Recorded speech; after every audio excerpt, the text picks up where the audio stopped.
Finances. I mean, even the word finances to a physician is daunting. Finances to me, when I started off as a med student, already came with skepticism because it felt like everyone in the financial industry wanted a little piece of me. And that's part of the reason why I hesitated for so long to ask for financial help. What was the point in me trying to find somebody in the financial world to help me if I didn't even know that I was going to get the genuine help that I needed in the first place?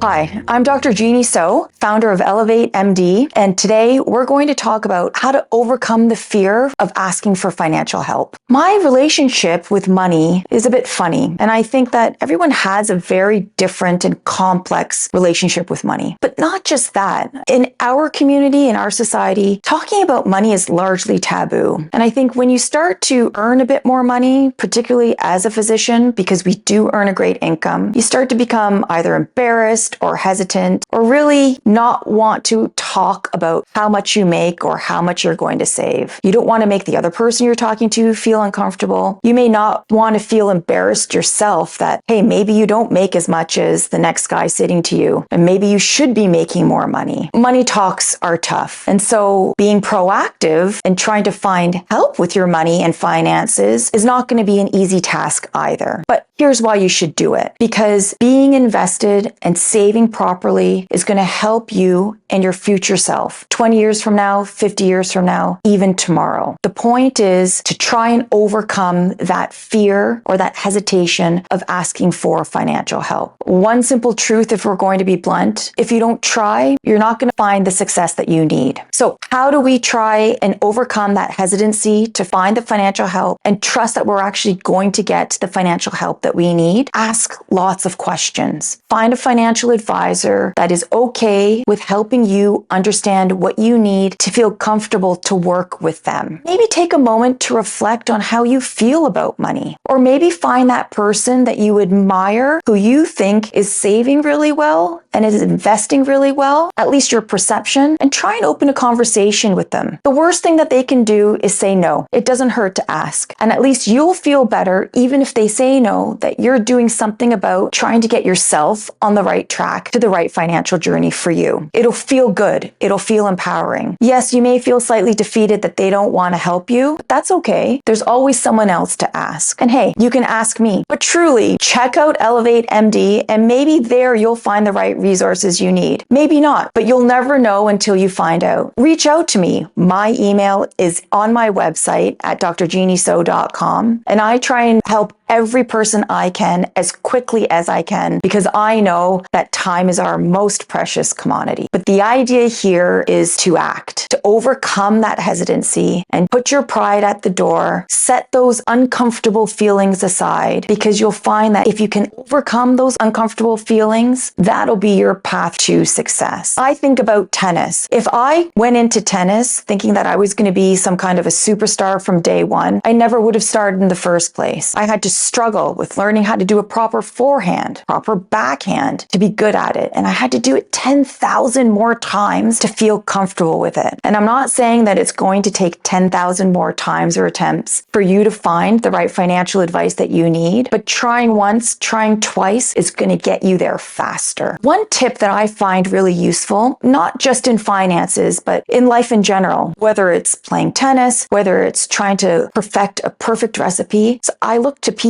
I admire and people that I trust. And I look at their specific personality traits, and I try to figure out what is it about those certain personality traits that I can adopt, that I can practice to become better at for myself at that particular goal, at that particular skill. And I think that's no different for finance. Find somebody in your community, whether it be somebody that you work with, whether it be a family friend, whether it be your buddy next door, and see and ask them questions about what they do and what their journey was to get their finances on track. Maybe you'll pick up a few tips and tricks, and maybe you can apply that to your own circumstance. Maybe you have a mentor that's 10 years ahead in practice than you, and maybe you don't know if they have their finances together, but if you admire them for something else that they do, because they're a great physician and they're a great radiologist, maybe they're great at their finances too. It doesn't hurt to open up that conversation and figure out if they can give you some insight that they've learned that can help you reach your goals faster. You owe it to yourself to feel confident about your finances. Whether we like it or not, money and finances is pervasive in our lives. It's integrated into our job as busy docs, into our families, with our kids, and even into our personal lives. So understanding and having a grasp of something that's so integral into our daily living is important for us. As soon as you take ownership and you say to yourself, I'm going to do this, today's the day that I start learning about my finances, you're going to set yourself on the right path so much sooner. We can complain as physicians all we want that people in the financial industry are only there to make money off our backs, to take percentages here and there, and they're only in it for themselves. That may be true. I think there are some great financial advisors out there that don't practice that model. But regardless of what the financial industry does, we need to take some ownership on our side. If we don't start taking action, then part of the problem is us. Take that negative energy about being so frustrated by not finding what you need in the financial industry to fuel you to get the right resources you need, because they're out there. It's just a matter of taking the initiative to find the right ones for you. It's completely natural for you to feel hesitant about finding the right financial resources for yourself. Channel that energy into feeling a sense of responsibility and saying, hey, I owe it to myself to feel more confident about my financial future. And the first way to do that is start asking the right questions. Find the person that you admire. Ask them how they deal with their finances. Maybe you'll learn a thing or two, and that'll set you off onto the right pathway for success. I'm Dr. Genhee So, founder of ElevateMD. If you want to learn more about how to best overcome your hesitancy to find the right financial plan for you, visit my website